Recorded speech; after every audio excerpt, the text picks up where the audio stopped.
10 in the morning, CEO Marlo Trent called Holden Ashbrook's name across the noise of Bay 7 and read the termination aloud. Cause, bottleneck. Effective now.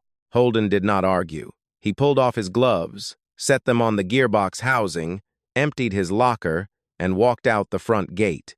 His boots sounded on concrete. Dozens of workers watched. No one spoke. Marlo turned to HR to reassign the bay. 10 minutes later, the floor shook. 2 Seahawks dropped onto the parking lot. A commander stepped out and asked one question.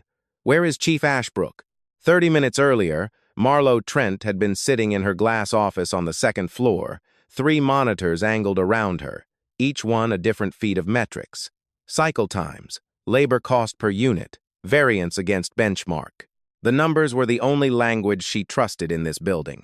Reginald Vance walked in without knocking. He was the chief operating officer, 12 years deep into the company, and he carried a single sheet of paper folded once. He set it on her desk and did not sit down. "This one's overdue, Miss Trent. He's the reason Bay 7 is running 27% below benchmark. I've flagged him in 3 consecutive quarterly reviews. The board is going to ask why we kept him this long." Marlo scanned the sheet. 14 months of data. The red line on the graph drifted lower than the others, a steady underperformance that did not waver. Performance review. Below standard. Pattern of non-compliance with workflow optimization protocol. Ashbrook Holden. Bay 7. Lead propulsion mechanic.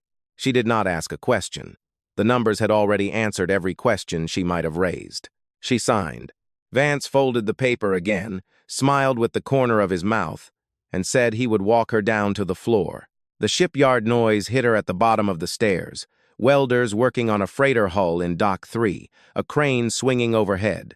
The constant hydraulic hiss of the lifts. She crossed the floor in heels that were never meant for concrete, and Vance walked half a step behind her like a man who had earned the right to be there. Holden was elbow-deep in a commercial tanker's gearbox, both arms slick with oil up to the wrist. Marlo stopped at the edge of the bay and called his name. He did not look up at first. He finished torquing a bolt, set the wrench down with care, then wiped his hands on a shop rag and straightened. She read from the clipboard. Repeated underperformance, chronic delays, failure to meet turnaround targets, effective immediately. She did not ask if he had questions. Holden looked at her, not angry, not surprised. A long, level look that took in her face. The clipboard, the man behind her. He held it for 2 seconds longer than felt comfortable. Marlo's hand tightened on the clipboard. She read the silence as arrogance. She did not know what military discipline looked like when a chief was being addressed by a superior who had no authority to investigate yet. Holden pulled off his gloves, set them on the gearbox housing. He walked past her without speaking. As he passed Vance, his eyes flicked sideways for a single beat. Vance looked at the floor. Marlo turned to the HR pair behind her and pointed up at the dashboard mounted on the wall above the floor. "Reassign Bay 7 to the next crew on rotation.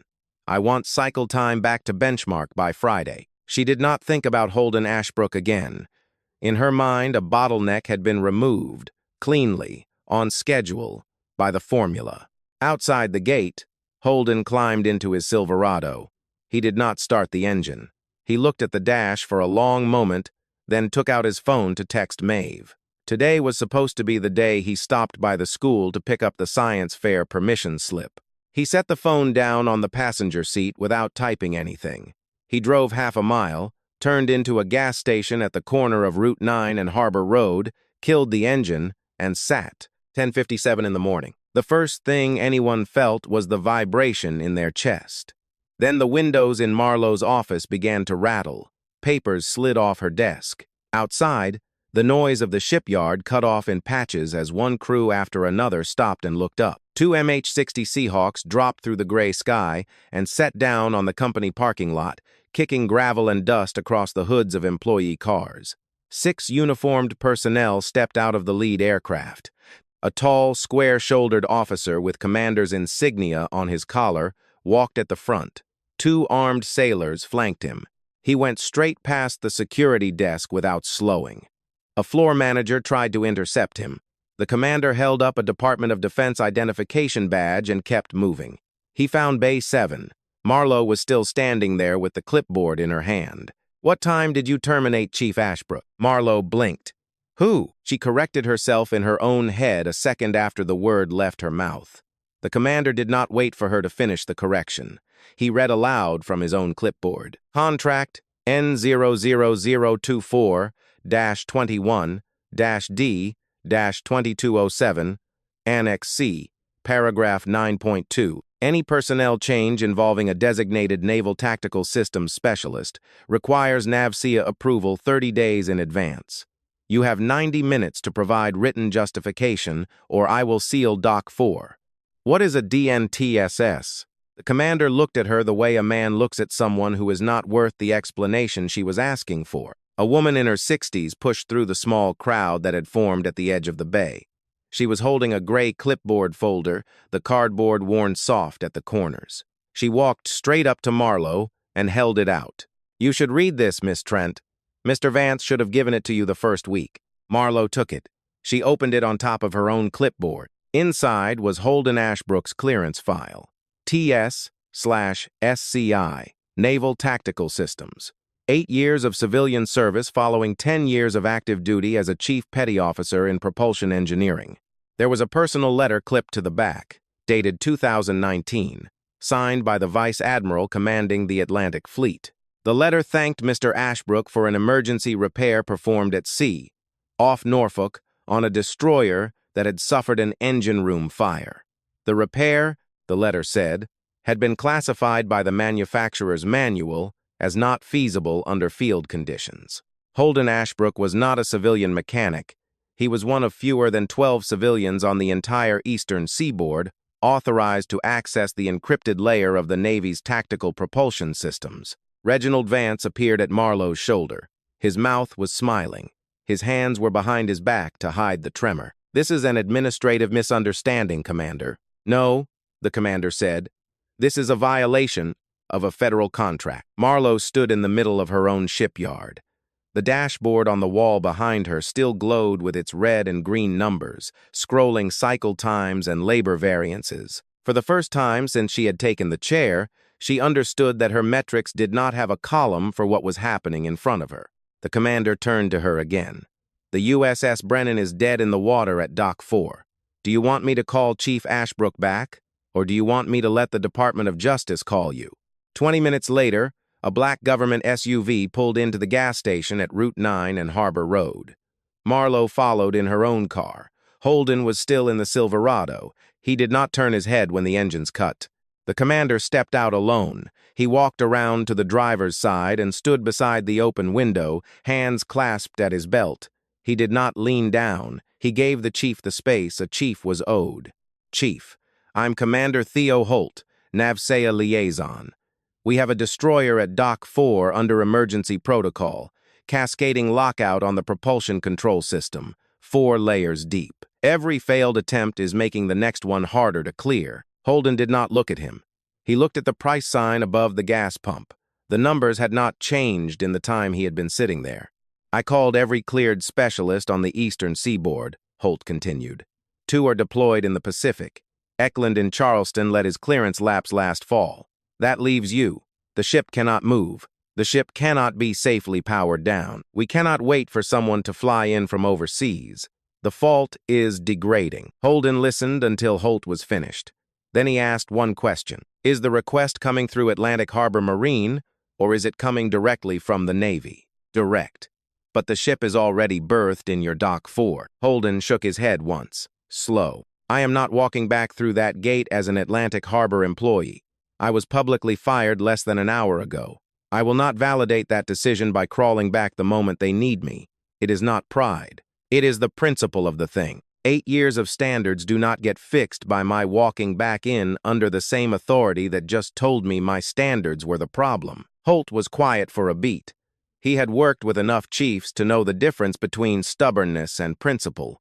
This was principle. "What do you need to do this, Chief?" Holden told him. "Direct contract with the United States Navy. No party named Atlantic Harbor on the paper. Full technical authority over the repair. No interference from management. No request to cut steps, skip protocols, or rush the sequence." If those terms were met, he would do the job. If they were not, the Navy could fly someone in from Bremerton and accept the 36-hour delay. Holt made 2 calls from the gas station.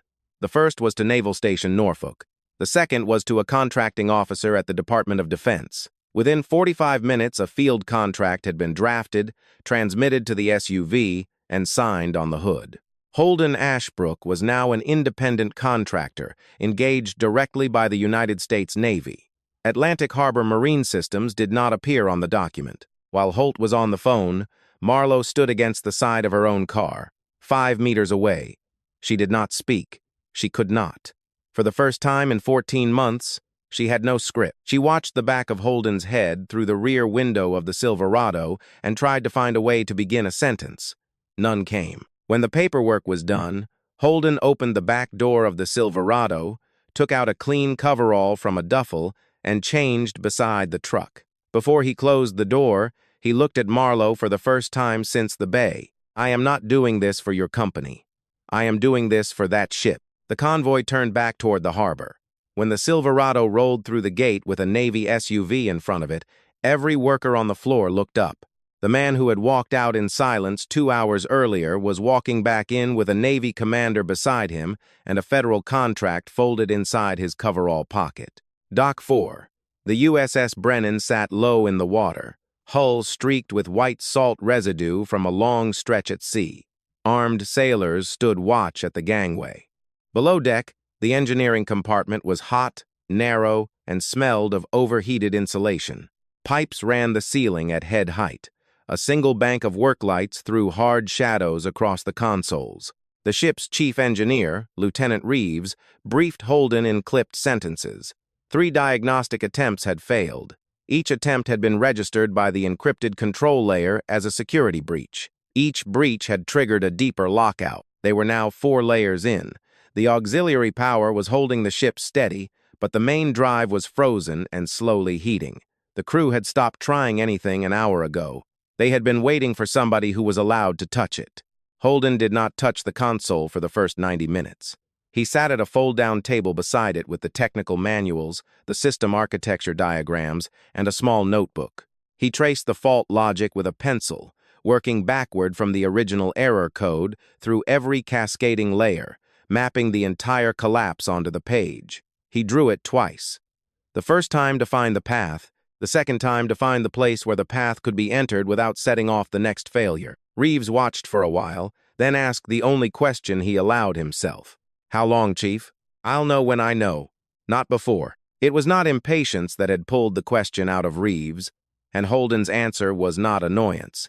He was being precise. A wrong input into the encrypted layer would not just fail, it could trigger a thermal safety response in the propulsion core. In plain language, it could start a fire in the engine compartment of a Navy destroyer berthed in a civilian harbor. Reeves understood. He stopped asking and went to stand at the door of the compartment where he could keep his crew quiet in the corridor. Up on the 2nd floor of the main building, Marlowe stood at the edge of her glass office and looked down at the dock through the window. She could see the gangway, the sailors, the gray hull. She could not see Holden. He was below the waterline. Lottie Pemberton came up the stairs with 2 cups of coffee and set one on Marlowe's desk. Marlowe did not drink it.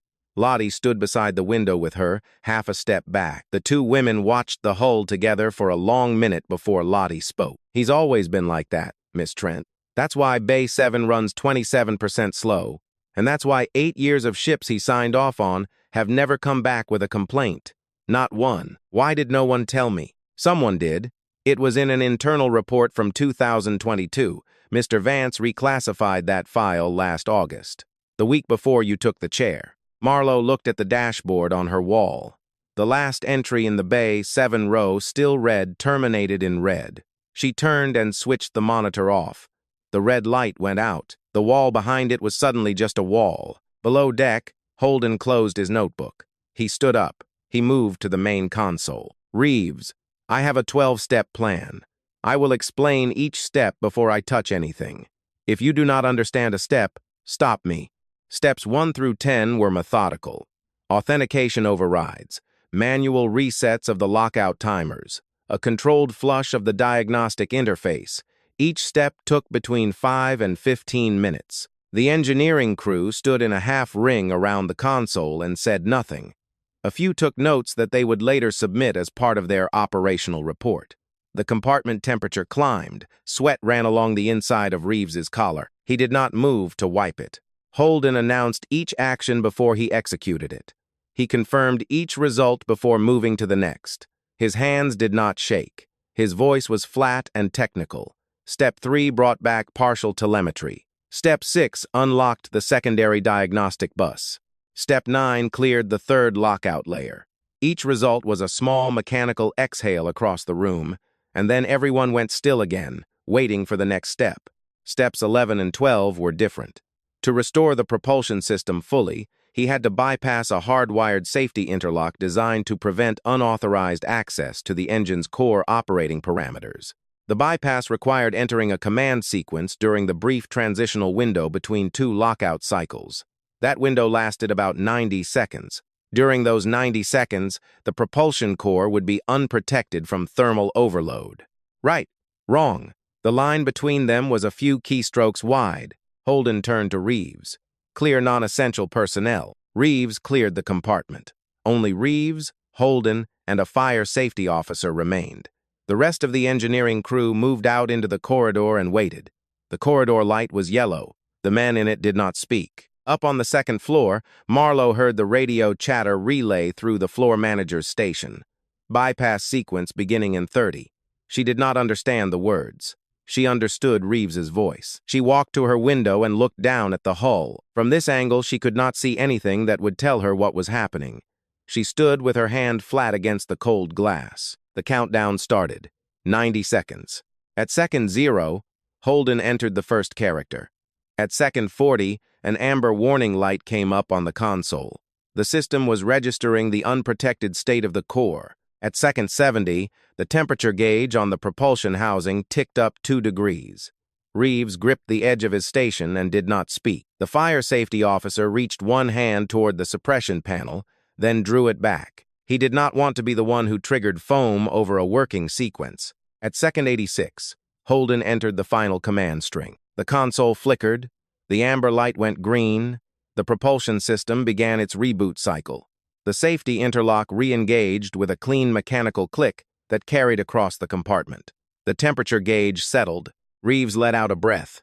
All clear. The engineering crew flooded back in, checking readings, confirming stability, running post-repair diagnostics.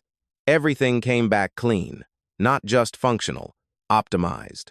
Holden had recalibrated 2 subsystems that had been running slightly out of spec, problems the ship's own crew had not yet identified. Holden packed his tools. He climbed the ladder to the main deck. When he stepped out of the hatch, the gray late-afternoon light hit his face, and he saw something he had not expected. Dozens of Atlantic Harbor workers were standing along the railing of the dock. Still in their gear, they had waited. No one clapped. No one called out. They just watched. Marlowe stood at the edge of that crowd. She did not step forward. She did not need to. He saw her there, and that was enough for both of them in that moment. Commander Holt met him at the gangway and shook his hand. The salute came after.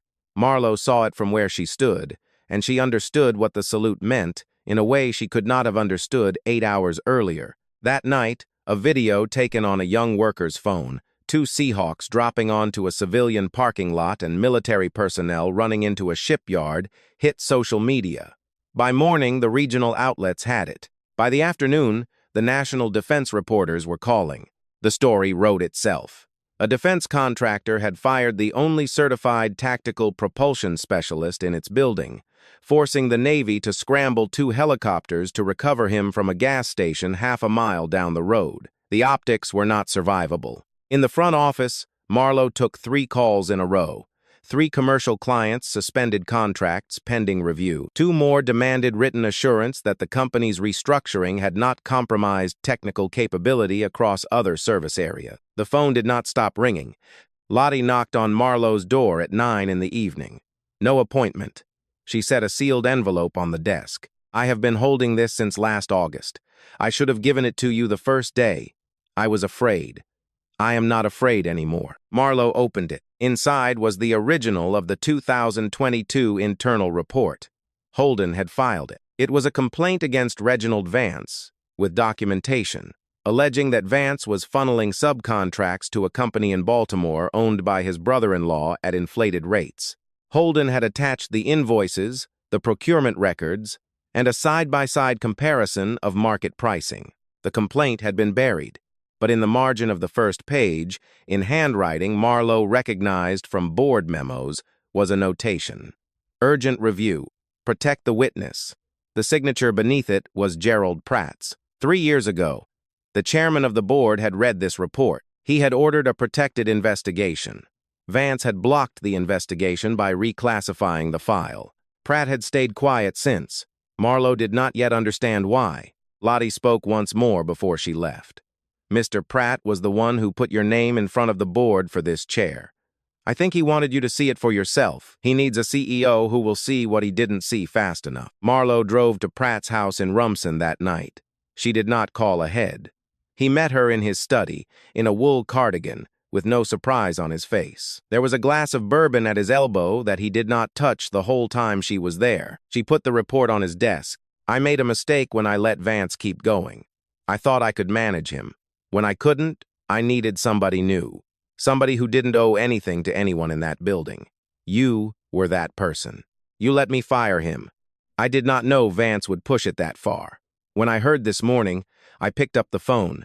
Then I heard Holt had landed. I thought, let Trent see it. You will never actually lead that place if you only trust the dashboard. Marlowe did not answer right away.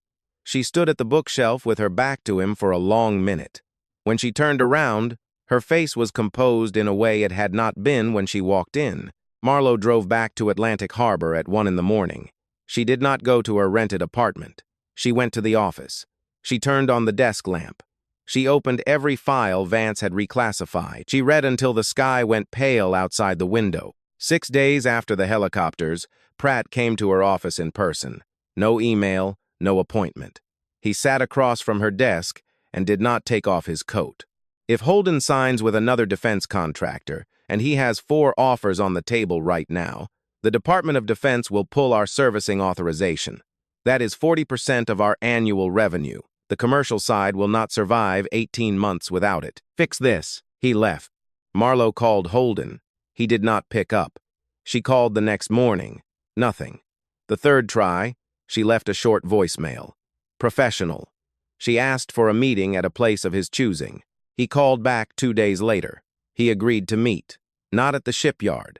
Not at the corporate office. The diner on Route 9, 3 miles from the harbor, near the gas station where he had been sitting the morning the Seahawks came down. Marlowe arrived alone. No HR, no clipboard. She ordered coffee and waited. Holden came in on time. He was wearing a blue-gray flannel shirt, not company-issued. He sat down across from her. He did not offer his hand. I have 4 offers. Pentagon Advisory, 2 private defense firms, a naval engineering group out of Bremerton. Any of them pay double what you ever paid me. I know, Pratt told me. I am not telling you to negotiate. I am telling you so you understand the position before I explain what I want. She set her coffee down and listened. He would not return as an employee.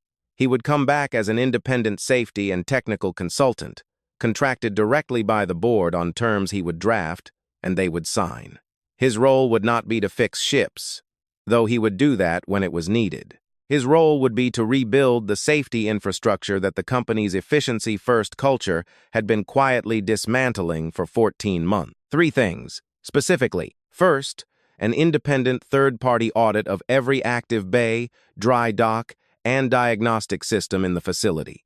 No firm with prior financial ties to Atlantic Harbor. Second, a new competency standard for every technician on the floor, not based on speed, not based on output volume, based on diagnostic accuracy and adherence to safety protocol. Anyone who did not meet the standard would be retrained, not terminated. Third, a hands-on training program he would design and lead, mandatory for floor staff, mandatory for supervisors. And one final condition: no vessel, military or commercial, would leave Atlantic Harbor's docks without a comprehensive safety review and a signed clearance from the technical team. Not from management, not from scheduling, from the people who understood the machines. If a ship was not ready, it did not move. Marlowe sat with the words. She understood what he was actually asking for. It was not money, it was not a title. He was asking her to admit, not just privately, not just to the board, but operationally, in every workflow and decision chain, that expertise mattered more than metric. That the people who turned the wrenches and crawled inside engine compartments at 2 in the morning were the reason ships did not sink. Agreeing meant dismantling the system she had spent 14 months building. It meant admitting that her approach had been wrong at its core. She finished her coffee. She set the cup down. She looked at him. Yes. They shook hands in the parking lot. Holden's hand was warm. There was a small old scar across the knuckle of his little finger. Marlowe held the handshake half a second longer than the moment required. Neither of them remarked on it. He drove the Silverado out of the lot. She stood beside her car until his taillights disappeared around the bend on Route 9. The changes started inside 2 weeks. The audit took a month. The findings confirmed what the floor crews had known for years. 14 workstations with deferred maintenance issues, 3 diagnostic systems running on outdated calibration profiles, 2 dry docks lacking proper emergency shutoff redundancies. None of it had appeared on the dashboard. The dashboard had not been built to look for risk. It had been built to count output. Vance was removed by the board in the first week. The FBI opened a case on the inflated subcontracts in the second month. Vance accepted a partial plea, 7 years instead of 14. The day he was perp walked out of the federal courthouse in Newark, no one at Atlantic Harbor watched the news feed. The floor was working. Holden did not grandstand. He did not send a company-wide email.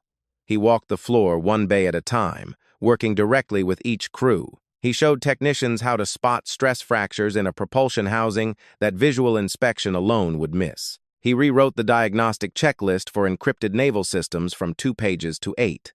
He sat with junior mechanics during their shifts and walked them through repairs step by step, not to slow them down, to make sure they understood why each step existed.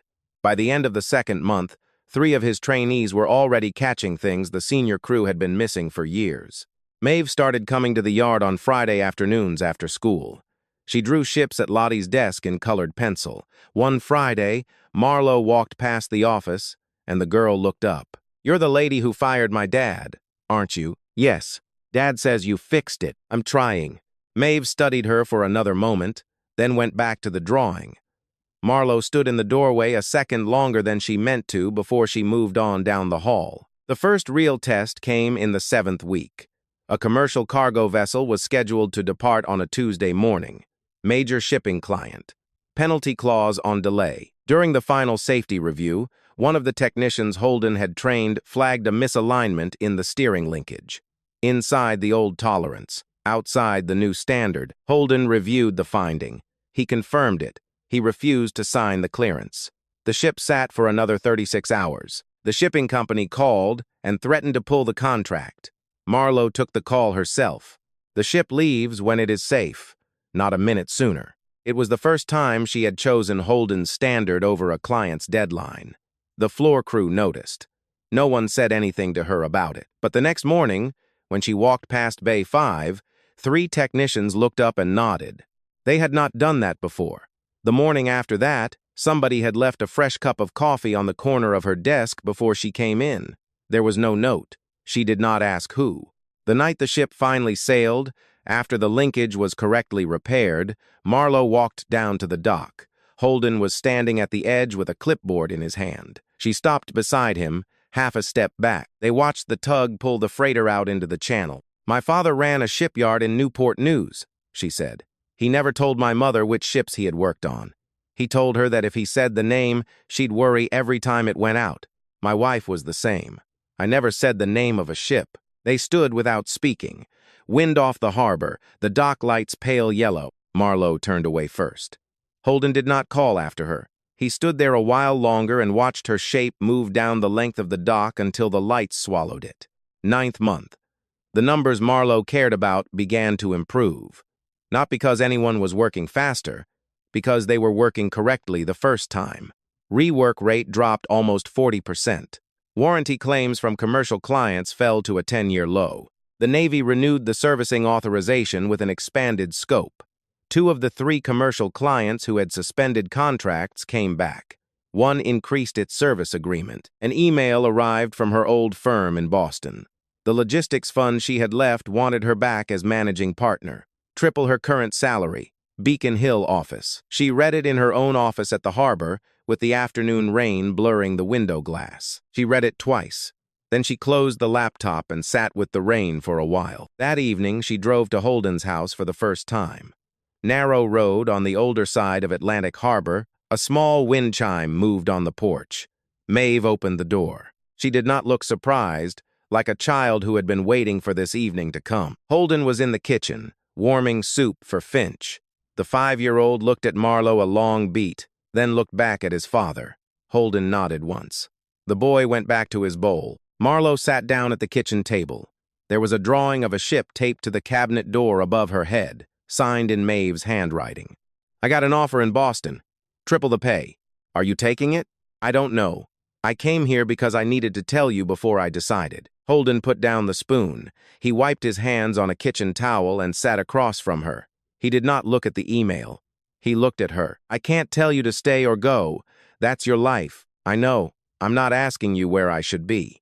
I'm telling you, because if I leave, I want you to understand it has nothing to do with you. And if I stay, I want you to understand it isn't only because of you either. Holden looked at her for a long moment.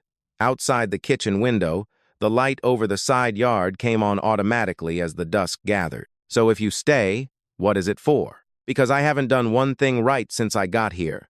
I want to stay long enough to see the first thing I did right finish. He did not answer immediately. He stood up, took a cup down from the cabinet, and poured her coffee. He set it in front of her. His hand brushed her hand as he set the cup down. A second longer than was necessary. Neither of them moved their hand. From the living room, Maeve called out, "Is Miss Trent staying for dinner?" Marlowe looked at Holden. He did not speak. He nodded once. "Yes," she said. "I'm staying." Finch slid off his chair and walked to her with the seriousness of a small boy who had decided something. He held out a stuffed rabbit. She took it. He climbed back onto his chair and went on eating. Holden watched the whole exchange without comment, then got up to ladle a bowl for her. She declined Boston the next morning in a 3-line email. She did not discuss it with anyone. Only Holden knew. And he knew because she sat down at the 8 in the morning meeting on Monday like nothing had been on the table. 1 year after the helicopters, Atlantic Harbor Marine Systems was named by the Federal Maritime Review Board as a model facility for safety compliance in private defense servicing. The report cited the independent audit program, the technician certification framework, and the zero incident record across the prior 9 months. Marlowe's name was on the report as CEO. Holden's name was not. He had not asked to be named. A Saturday morning. Maeve had a science fair at Atlantic Harbor Elementary. Her project was a small destroyer, an Arleigh Burke class made of papier-mâché and bent wire, set on a blue construction paper C. The handwritten card next to it read, "My dad fixes the real ones." The card had a small note in different handwriting at the bottom corner, in pencil, that said, "And Miss Trent helps, even though she does not know how to fix things yet." Marlowe saw it and did not say anything about it to anyone. Holden, Marlowe, Maeve, and Finch went together. Marlowe wore a gray sweater, no corporate vest. When Finch's legs got tired in the gymnasium, she lifted him up onto her shoulders without asking and without being asked. Finch held onto her hair gently, the way he held the rabbit at home. Maeve's teacher came over and introduced herself. She looked at Marlowe and said, "Are you Maeve's mom?" Maeve heard it from across the table. She turned. She did not correct the teacher. She just looked at Marlowe. "I'm a friend of the family," Marlowe said. Maeve turned back to her project, and a small, private smile moved across her mouth and was gone. When the fair ended, the 4 of them walked out across the parking lot. The sky was clear. A civilian helicopter passed high overhead. Maeve pointed up at it and laughed. Holden glanced up by reflex. Old habit. The same lift of the chin Marlowe had seen the day the Seahawks came down. Marlowe did not look up. She looked at him. He brought his eyes back down and caught her looking. He did not smile. He did not speak.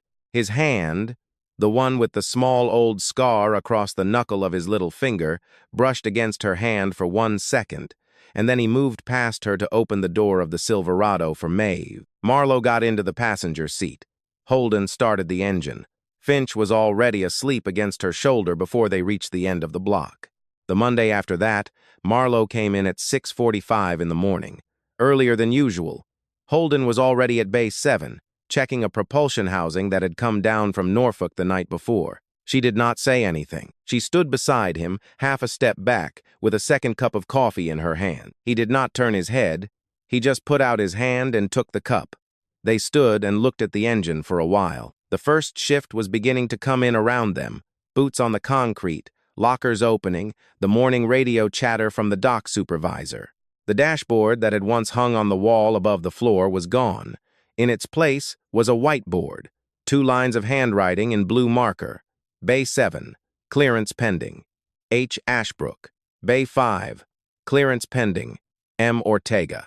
Names of people, not numbers. That was how she had learned to see the place. Slower than she had been used to seeing things, but finally slow enough to see the right people at the right time.